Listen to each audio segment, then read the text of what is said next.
মই নাহত মই তোমালোকক কালি যেনেকৈ এটা নতুন শব্দৰ বিষয়ে কৈছিলোঁ, আজি এটা শুনি থকা শব্দৰ অৰ্থৰ বিষয়ে ক'ম।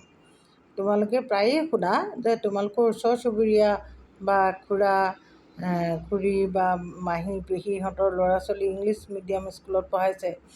তেওঁলোকৰ ল'ৰা ছোৱালী শিশুবিলাক যেতিয়া প্ৰথম স্কুললৈ যায়, তেওঁলোকক সোধা হয় কোন ক্লাছত পঢ়া, তেতিয়া সিহঁতে কয় KG ক্লাছ।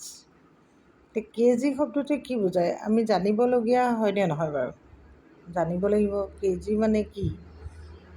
KG মানে শব্দটোৱে কি বুজাইছে, এই কথাটো জানিবৰ কাৰণে মই আজি তোমালোকক এই কথাটো ক'বলৈ ওলাইছোঁ। KG শব্দটোৱে বুজাইছে কিণ্ডাৰ গাৰ্ডেন। কিণ্ডাৰ মানে হৈছে শিশু আৰু গাৰ্ডেন মানে হৈছে উদ্যান।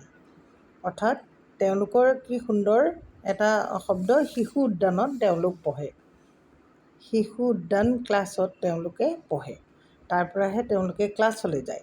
ক্লাছ তেতিয়ালৈকে হোৱাই নাই, শিশু উদ্যানত তেওঁলোক পঢ়ে। এতিয়া এই শব্দটো আহিছে জাৰ্মান ভাষাৰ পৰা। জাৰ্মান ভাষাত ইউৰোপৰ 3খন প্ৰতিবেশী ৰাষ্ট্ৰ জাৰ্মান, ফ্ৰান্স আৰু আৰু ইংলেণ্ড, এই 3খন দেশতে এই গাৰ্ডেন শব্দটো অলপ উচ্চাৰণ বেলেগ বেলেগকৈ কয়। গাৰ্ডেন কয়, ইংলেণ্ডত কয় গাৰ্ডেন, ফ্ৰান্সত কয় জাৰ্টিন, আকৌ জাৰ্মানত কয় কি গাৰ্টেন এনেকৈ কোৱা হয়।